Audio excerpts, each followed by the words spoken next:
로마서 14장 13절에서 23절입니다. 저와 번갈아 교독하고 마지막 절 함께 읽겠습니다. 내가 주 예수 안에서 알고 확신하노니 무엇인지 스스로 속된 것이 없으되 다만 속되게 여기는 그 사람에게는 속되니라. 만일 음식으로 말미암아 내 형제가 근심하게 되면 이는 내가 사랑으로 행하지 아니함이라. 그리스도께서 대신하여 죽으신 형제를 내 음식으로 망하게 하지 말라. 그러므로 너희의 선한 것이 비방을 받지 않게 하라. 하나님의 나라는 먹는 것과 마시는 것이 아니요 오직 성령 안에 있는 의와 평강과 희락이라. 이로써 그리스도를 섬기는 자는 하나님을 기쁘시게 하며 사람에게도 칭찬받느니라. 그러므로 우리가 화평의 일과 서로 덕을 세우는 일을 힘쓰나니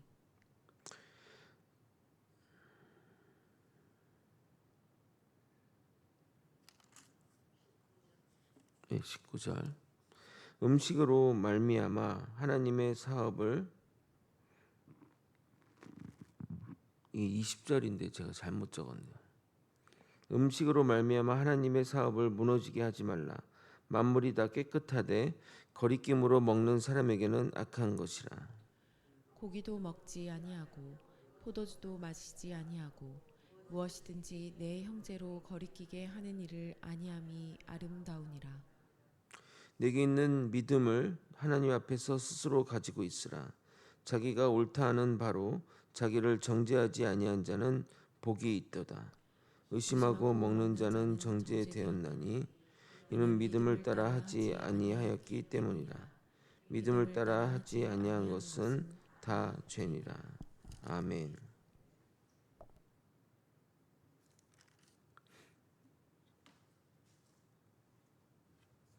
지금 어떻게?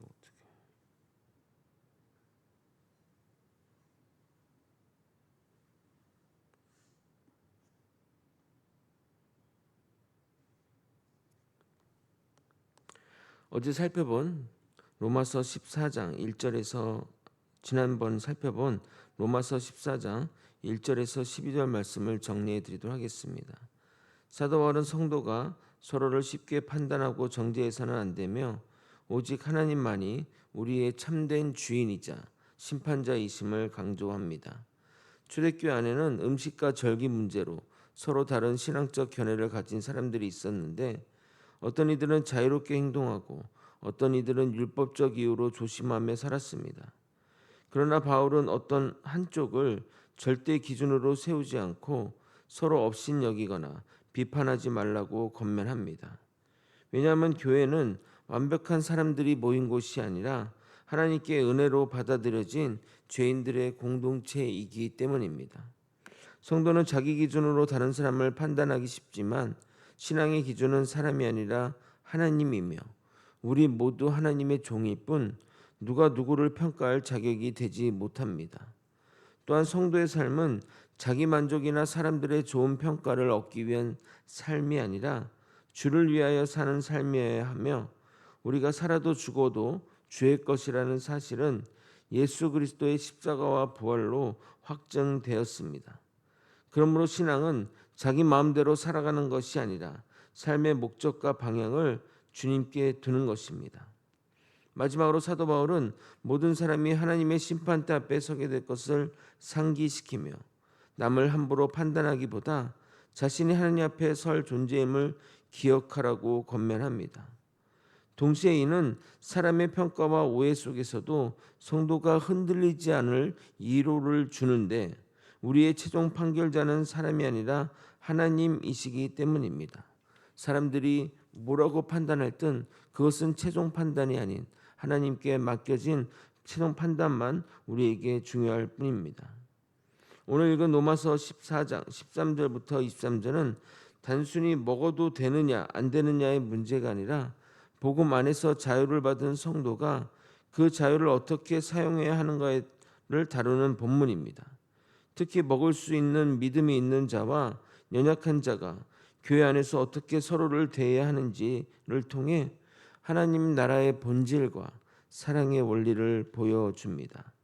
복음으로 자유롭게 된 성도가 사랑으로 자신을 절제하는 삶을 살아가는 선택이 얼마나 값진 행동인지 깨닫게 되기를 예수 그리스도 이름으로 소원합니다. 사도 바울은 앞에서 서로 판단하지 말라고 했는데 이제는 더 나아가 혹시 내가 저 사람을 넘어뜨리게 하는 것이 있지는 않은지 생각하라고 말하고 있습니다. 13절을 읽겠습니다. 그런즉 우리가 다시는 서로 비판하지 말고 도리어 부딪힐 것이나 거칠 것을 형제 앞에 두지 아니하도록 주의하라. 참된 신앙인은 내가 옳은가 아닌가의 문제가 아니라 내 행동이 공동체에 어떤 영향을 미치는가를 살펴야 합니다. 그런데 많은 교회의 분란의 현장 그리고 그로 인해 교회가 망가지는 경우는 서로의 옳고 그름을 따지다 생기는 경우가 대부분입니다. 그래서 교회가 다 망가지고 나서야 이래서는 안 되었는데 후회하지만 늦어버린 경우가 대부분입니다. 절대 만시지탄의 아쉬움을 남기는 행동을 해서는 안 될 겁니다. 우리는 이 사실을 잊지 말아야 할 것입니다. 교회 안의 갈등은 대개 내 자유를 주장할 때 생긴다는 것과 성숙한 신앙은 나의 자유를 주장하기보단 사랑으로 내 자유를 절제하는 것, 그리고 예수님을 따라 이웃을 사랑하는 실천적 기준은 내가 하고 싶은가가 아니라 형제를 살리는가 이어야 합니다. 이어서 사도 바울은 매우 놀라운 말을 하고 있습니다. 14절을 여러분이 한번 읽어보도록 하겠습니다. 시작. 내가 주 예수 안에서 알고 확신하노니 무엇이든지 스스로 속된 것이 없으되 다만 속되게 여기는 그 사람에게는 속되니라. 이 말씀은 복음 안에서 음식 자체가 부정한 것이 아니라는 겁니다. 이는 예수님께서 선언하신 복음의 원리와 연결됩니다. 율법의 음식 규례는 그리스도 안에서 완성되었습니다. 그러므로 그 음식이 우상에 바쳐진 것이든 제사 음식이든 상관없이 하나님께 감사하고 먹으면 되는 겁니다. 그러나 바울이 강조하고 싶은 것은 먹을 수 있는 자유가 아니라 형제에 대한 사랑입니다. 15절 상반절만 읽겠습니다. 만일 음식으로 말미암아 내 형제가 근심하게 되면 이는 내가 사랑으로 행하지 아니함이라. 그 음식을 먹는 것이 맞느냐 틀리냐가 중요한 것이 아니라 나의 행동이 내 형제를 근심하게 하느냐 아니냐입니다. 신앙은 지식이 사랑보다 앞서면 교만이 됩니다. 옳은 행동이라도 사랑 없이 행하면 죄가 될 수 있다는 사실을 우리는 잊지 말아야 합니다. 복음은 우리를 자유롭게 했지만 그 자유가 사랑을 넘어서 행해져서는 안 됩니다. 예수님도 사랑 안에 자기의 삶을 가두셨습니다. 그것이 십자가를 짊어진 예수님의 사랑입니다. 제 스스로 이 말씀을 준비하면서 큰 깨달음을 얻었습니다. 그동안 살면서 돌아보니 저는 저의 정당함과 옳음에 집중했습니다. 왜냐하면 목회자는 목회자다워야 하기에 성도들에게 목회자답지 않게 보이는 것을 극도로 경계했기 때문입니다. 특히 거짓에 대해서는 강력하게 대처하였으나 중요한 것은 그것이 아니라는 생각을 하게 되었습니다. 우리가 아이를 키우면서 아이가 거짓말을 한다고 그 아이를 버리겠습니까? 아니면 죽도록 매질을 하겠습니까? 모든 것 위에 사랑이 우선해야 합니다. 사랑이 없다면 아무것도 아닌 겁니다. 다시 한번 사랑으로 모든 일에 모든 사람을 대해야겠다는 생각을 하게 되었습니다. 이어서 사도 바울은 우리에게 무서운 경고를 하고 있습니다. 이보다 더 무서운 말은 없는 것 같습니다. 15절 하반절입니다. 그리스도께서 대신하여 죽으신 형제를 내 음식으로 망하게 하지 말라. 나의 행동이 내가 주장하는 그런 것들이 예수님이 핏값으로 사신 형제를 망하게 한다면 제가 예수를 2번 죽이는 것이 되는 것입니다. 이런 일들이 우리 가운데 있어서는 안 될 것입니다. 오늘 읽은 본문의 핵심 구절을 읽도록 하겠습니다.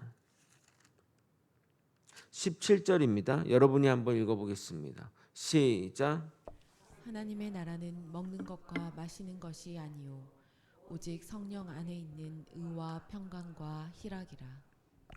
사도 바울은 교회의 시선을 본질로 돌리고 있습니다. 당시 교회는 음식 문제로 갈등했지만 바울은 말하기를 복음의 본질은 음식이 아니다라고 말합니다. 맞습니다. 음식의 문제는 부차적인 것입니다. 그런데 교회 안에는 참 그런 일들이 참 많습니다. 왜 우리는 이러한 부차적인 문제에 집중할까요? 이어지는 말씀에서 보듯이 의와 평강과 희락이 부족하거나 모자라기 때문입니다. 여기서 의는 하나님과 바른 관계에서 나오는 올바름을 말하는 것이고, 평강은 하나님과 바른 관계 속에서 나오는 공동체의 화목을 말하는 것이고, 희락은 세상이 줄 수 없는 하나님 안에서 누리는 기쁨을 말하는 겁니다. 이 세 가지가 없거나 부족하면 부차적인 것에 집중하게 됩니다. 그러나 우리가 또 명심해야 될 것은 내가 이것으로 충만한다 할지라도 상대방이 없다면 결국 부차적 문제에 집중하게 됩니다. 반대의 경우도 마찬가지입니다. 내가 없으면 상대방이 충만해도 안 되는 겁니다. 그러므로 충만한 자는 부족한 자를 위해 용납해야 되고 무조건 받아줘야 합니다. 무조건 인정해야 됩니다. 왜냐하면 하나님의 나라는 의와 평강과 희락에 있기 때문입니다. 그리고 명심해야 할 것은 사단은 본질보다 비본질로 교회를 흔든다는 사실을 잊지 말아야 합니다. 누가 봐도 말도 안 되는 비본질을 교회로 흔든다면 우리는 더 흔들려서는 안 될 겁니다. 그것이 사단에게 지는 것이기 때문입니다. 항상 교회는 의와 평강과 기쁨이 넘쳐야 합니다. 교회 안에 벌어지는 분란이 말씀과 본질 때문에 일어나는 경우는 거의 없다는 사실을 우리는 잊지 말아야 됩니다. 이해를 돕기 위해 몇 가지 예를 한번 들어보도록 하겠습니다. 예배 때 어떤 찬양곡을 하느냐, 익숙한 곡으로 하느냐, 새로운 곡으로 하느냐, 이 문제는 어느 교회나 있는 문제입니다. 익숙한 곳을 하자니 젊은이들이 고리따분하다고 불만을 하고, 좀 더 새로운 곡을 하면 도저히 무슨 찬양하는지 모르겠다고 말하고, 정말 선곡에 어려움이 많습니다. 각자 과거에 했던 예배 스타일의 문제로도 분란이 생기기도 합니다. 예를 들어 우리가 요즘 수요예배 때 싱어들이 앞을 보고 찬양하잖아요. 저는 정말 좋다고 생각하는데 어떤 이들은 그것에 대해 불만을 이야기하는 것을 보고 이렇게 다르구나 생각했습니다. 그런 불만이 있다고 즉각 과거로 돌아갈 필요는 없습니다. 그렇군요. 성도님이 불편하셨군요.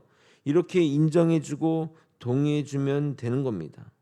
왜 좋은데 그런 것 가지고 문제 삼느냐 하면 문제가 복잡해질 수 있습니다. 실제적인 예를 든 것은 추상적이 될까봐 일부러 그렇게 말씀드렸습니다. 정치 성향도 자주 분란의 소지가 됩니다. 교회는 야당도 여당도 아닌 천당입니다. 교회 안에서 종교 이야기는 하지 않는 것이 좋습니다. 저희는 가족끼리도 정치 이야기는 안 합니다. 그리고 상대방이 어느 당을 따른다고 사단이나 저들이 사단이 아니냐 또는 적개심을 가져서는 안 됩니다. 그러려니 하시기 바랍니다. 하나님 나라의 본질은 그런 것에 있지 않습니다. 이어지는 구절은 우리에게 중요한 깨달음을 주고 있습니다. 18절을 여러분이 또한 읽어보도록 하겠습니다. 시작. 이로써 그리스도를 섬기는 자는 하나님을 기쁘시게 하며 사람에게도 칭찬을 받느니라.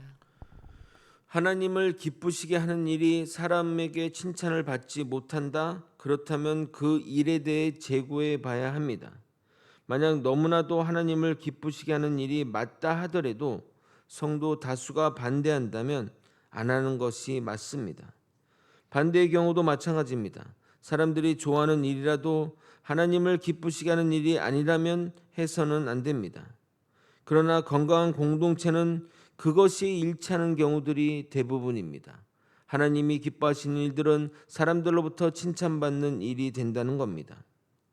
만약 하나님이 기쁘시게 하는 일이 분명하나 성도들이 반대한다면 시간이 걸리더라도 성도를 변화시키는 일에 집중하고 그 일은 나중에 해야 할 것입니다. 물론 성도들이 변화시키는 일이 단기간에 되어지는 일이 아니라서 때로는 지치고 좌절될지라도 그곳으로 나아가야 하는 것입니다. 바울은 성도의 목표를 분명히 말하고 있습니다. 19절입니다. 그러므로 우리가 화평의 일과 서로 덕을 세우는 일을 힘쓰나니 교회는 옳음을 증명하는 곳이 아니라 서로를 세워주는 곳이라는 겁니다. 그래서 바울은 이렇게 말하고 있습니다. 20절입니다. 고기도 먹지 아니하고 포도주도 마시지 아니하고 무엇인지 내 형제로 거리끼게 하는 일을 아니함이 아름다우니라. 사도 바울은 복음을 위해서라면 자신의 자유도 내려놓는 것입니다. 이것이 바로 그리스도를 닮은 모습입니다. 예수님도 자신의 권리를 주장하지 않으셨습니다. 우리를 위해 죽기까지 순종하셨습니다. 신앙인의 성숙은 얼마나 많이 아는가 보다 얼마나 사랑하는가에 달려 있습니다. 참된 자유는 절제할 수 있는 자유임을 깨닫고 복음으로 공동체를 세우는 일에 앞장서야 할 것입니다. 22절, 23절은 쉬운 내용이 아니라서 내일 다루도록 하겠습니다. 말씀을 정리하겠습니다. 사랑하는 성도 여러분, 오늘 읽은 본문은 무엇을 먹을 것인가 보다 어떻게 사랑할 것인가 묻는 말씀입니다. 우리는 이것을 예수님의 삶에서 배울 수 있습니다. 예수님께서는 자신의 권리를 주장하지 않으시고 우리를 위해 자신을 내어주셨습니다. 우리도 복음 안에서 자유를 얻은 자로서 또 주를 닮아가려는 자들이기에 그 자유로 형제를 살리고 교회를 세우는 데 사용해야 합니다. 교회는 서로 판단하며 무너뜨리는 곳이 아니라 사랑으로 서로를 세워가는 하나님 나라의 공동체여야 합니다. 하나님의 나라는 먹고 마시는 것으로 대표되는 부차적인 것을 위해 존재하는 것이 아니라 주님 안에 있는 의와 평강과 희락임을 명심하고 항상 그 길로 나아가는 저와 여러분이 되시길 예수 그리스도 이름으로 축원드립니다.